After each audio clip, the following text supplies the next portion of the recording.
Galera, conforme prometido, vamos gravar aqui o vídeo sobre vilões. Eu sim, tô de camiseta, de ficar em casa, tá? Porque tá um calor horroroso. Graças a Deus eu não estar sem camisa aqui. Se pá, eu colo no próximo vídeo aí sem camisa, se continuar assim. Eu espero que o barulho do ventilador não atrapalhe o áudio, porque tá sem condição, cara. E eu não tenho ar-condicionado, tá? Então vamos assim mesmo, de camiseta, no calor. E nesse formato, porque eu tava tentando gravar lá, do jeito que eu gravei as aulas do YouTube, celular deitadinho, iluminação, pá, só que tudo muito quadradão, tudo muito engessado, não tava dando certo. Eu me dou muito melhor aqui com esse formato. E se der certo agora, se pá, eu começo a fazer alguns vídeos, algum conteúdo aí nesse formato aqui, tipo stories mesmo, beleza? Então vamos lá, vamos falar sobre vilões. Eu dei uma rapidinha lá sobre vilões aquele dia nos stories, né? Compartilhei lá aquela arte maravilhosa do Bill Kaiser, não sei falar o nome dele, porque é difícil pra caramba, mas é um artista maravilhoso. E eu vou deixar referenciado aqui, tá? Na descrição do vídeo. Eu geralmente compartilho artes dele, assim, porque eu gosto, eu adoro o trabalho dele, então eu vejo alguma coisa que me chama mais atenção e eu compartilho lá nos stories. Mas eu acabei decidindo falar um pouquinho ali sobre vilões, né? Me lembrei um pouco ali de tudo que eu já estudei sobre vilões lá com o querido Nano Fregonese. Um beijo pro Nano, se ele estiver assistindo esse vídeo. E falei um pouquinho e a galera falou que gostaria de um vídeo, né? Eu perguntei e a galera falou que gostaria de um vídeo, foi unânime, foi 100% lá.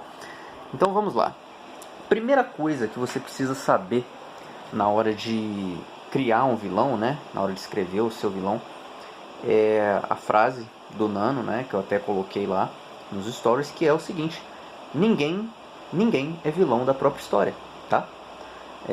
Um vilão convincente, um vilão profundo, um vilão com quem as pessoas conseguem se conectar, ele acredita que ele está certo, ele tem as razões dele, tá? Ele não é um personagem superficial, ele não é mal porque sim, tá? Ele tem camadas, e isso é essencial para que você crie um personagem que faça ponte, né? Quem já viu o vídeo que eu fiz lá no YouTube sobre personagem sabe que personagem é quem faz a ponte entre o leitor ou entre o espectador e o livro, o filme, seja lá a plataforma que você esteja usando, né, para contar a sua história. Então é isso. Primeira coisa, entenda que ninguém é vilão da própria história. Ele tem os motivos dele, ele acha que está na razão dele e ele age em função disso, tá? Isso puxa o gancho para uma outra coisa muito importante, que é você colocar camadas nesse personagem, tá? Também não basta você chegar lá e falar, o cara quer, sei lá, ele quer matar metade do universo, o Thanos, quer matar metade do universo porque ele acha que assim ele vai melhorar a vida das pessoas e é isso, é só isso aí, tá? Não, tem que ter camadas. Esse cara ele tem que ter desejos, ele tem que ter anseios, ele tem que ter medos, tá? Ele tem que ter frustrações. O Thanos é um puta vilão. O Thanos do Vingadores, Guerra Infinita, é um puta vilão. Aquele filme é do Thanos. Por quê? Porque ele tem camadas, tá? Ele tem um objetivo muito claro, que é conseguir as joias do infinito para dizimar metade da vida no universo. Ele acha que ele está na razão dele, porque ele acredita que fazendo isso ele vai equilibrar os recursos com relação à quantidade de vida para usufruir desses recursos. Logo as pessoas terão vidas melhores, vidas com mais fartura, né? Ele acredita realmente nisso, é um trabalho que ele já vinha fazendo, que ele já vinha fazendo ali ao longo da vida dele, dizimando populações inteiras, né?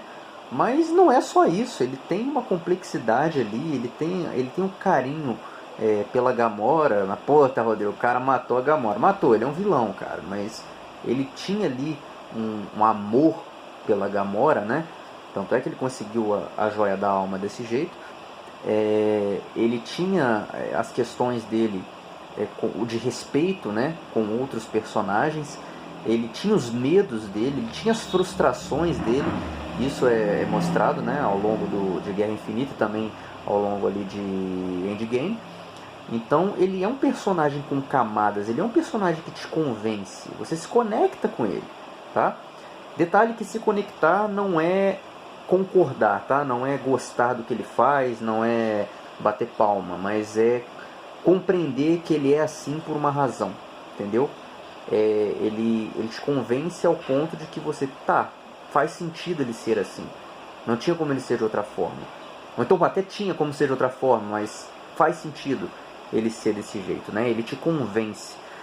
E então ele tem que ter camadas, tá? Seu vilão tem que ter camadas, como qualquer personagem importante na sua história, como seu protagonista não deve ser perfeitinho, porque ninguém gosta de um personagem perfeitinho, ninguém se conecta com o perfeitinho. Então ele tem que ter camadas. Ele não é vilão da própria história e ele tem que ter camadas para ter profundidade e criar conexão. Um outro ponto muito legal aqui é o seguinte, que é importante chamar a atenção de vocês. O vilão, ele não é necessariamente mau, tá? Ele geralmente é mau, ele comumente é mau, mas ele não é necessariamente mau. O que caracteriza o vilão é o egoísmo, não a maldade, tá? E aqui a gente vai entrar numa comparação entre herói e vilão, que o que caracteriza o herói é o autossacrifício, né? O herói é aquele personagem que está disposto a se sacrificar pelo bem comum, né? pelo bem maior, por uma causa, ele está disposto ao autossacrifício. Enquanto o vilão não.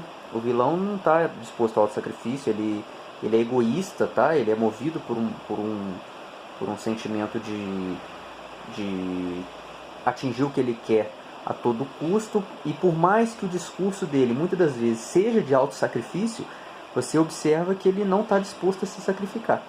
Ele está disposto a sacrificar tudo, a sacrificar outras pessoas, a sacrificar alguém até que ele ama, a sacrificar metade do universo, tá? Mas ele não está disposto a sacrificar a si mesmo.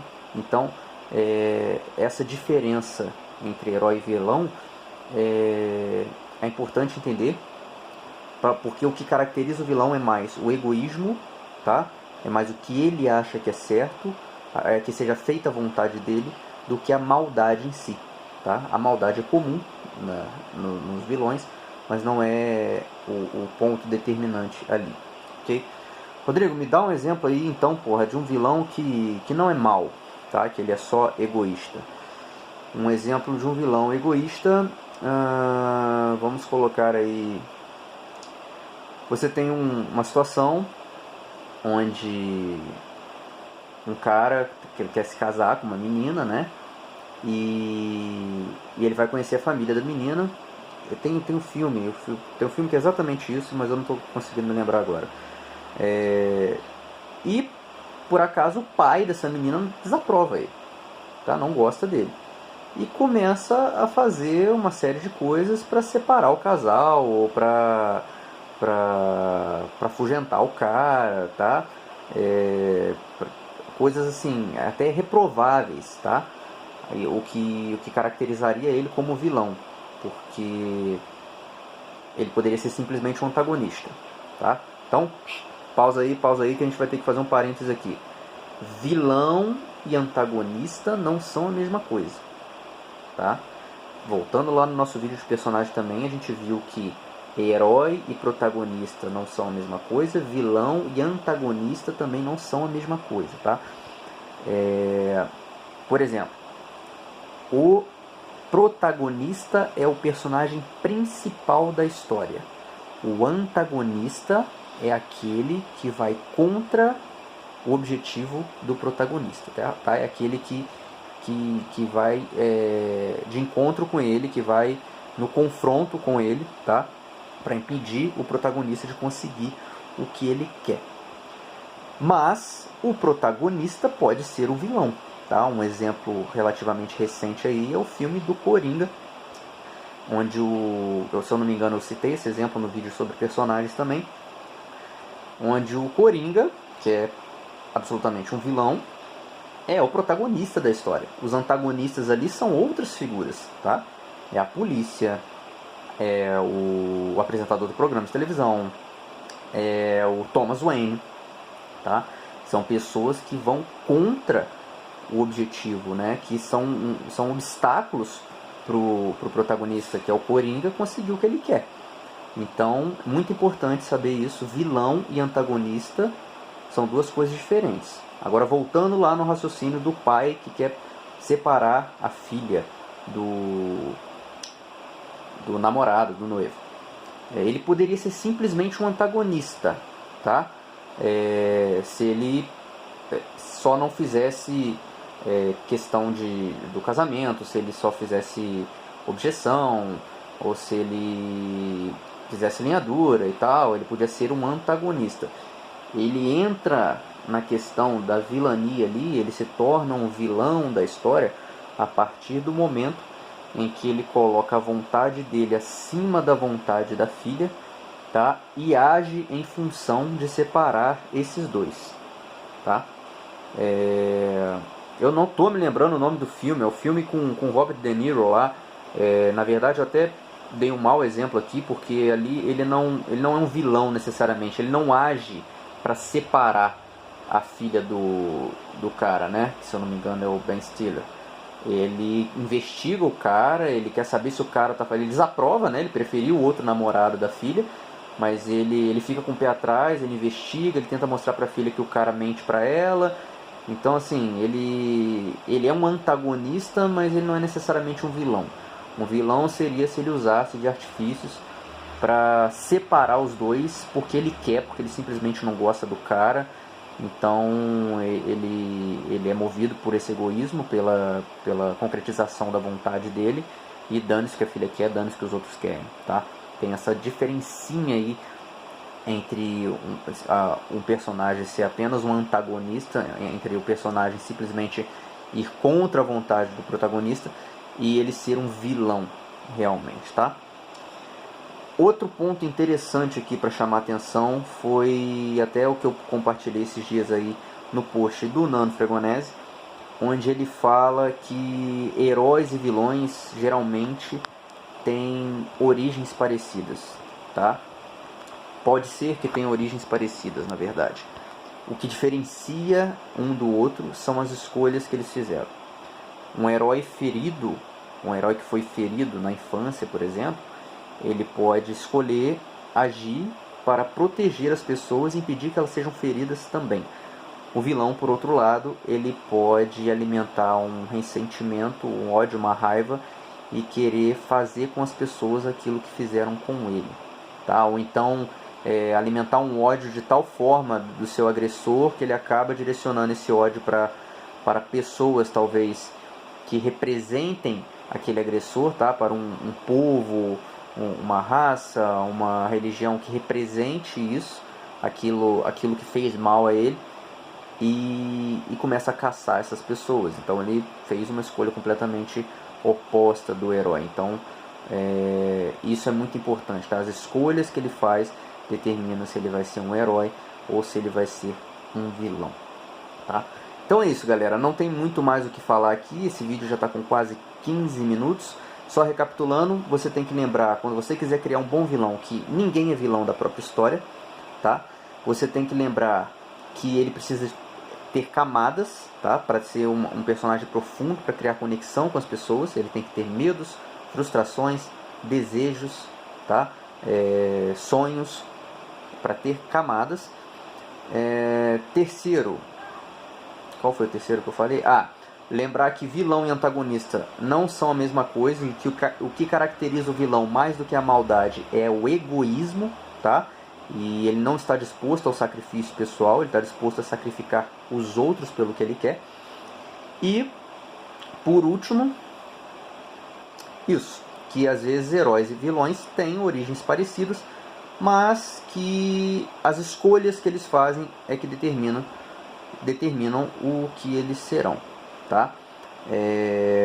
Um vilão, quando ele é bem construído, conforme eu falei lá nos stories do Wilson Fisk, ele faz você se identificar com ele, tá? Ele tem atributos positivos com os quais você se identifica, como eu falei do Wilson Fisk, ele é confiante, ele é forte, ele é poderoso, tá? Ele é intimidador, ele tem ali atributos que você fala, caramba, esse cara é brabo. E você entende, ele tem um passado traumático, tá? Ele matou o próprio pai, se você não viu, eu sinto muito. com martelo, né? Mas ele não matou o próprio pai à toa, tá? Ele matou o pai para proteger a mãe, porque o pai era um agressor. Então ele tem ali razões que justificam ele ter chegado onde ele chegou, e ele tem atributos ali que fazem com que você se identifique com ele. Então você pensa, putz, eu não sou um mafioso, psicopata, esmagador de cabeças, mas se eu fosse, eu seria igual esse cara aí, tá? Lembra disso aí, depois deixa aqui nos comentários se você gostou do vídeo, se você não gostou, se ficou alguma dúvida e sugestões de outros temas aí pra gente abordar. E me fala também se você gostou desse formato aqui, eu achei bem mais dinâmico, bem mais legal. Tô careca pra cacete, puta merda. Tem que raspar isso aqui, ó a sujeira. E é isso aí, um beijo, obrigado por ter assistido e até a próxima.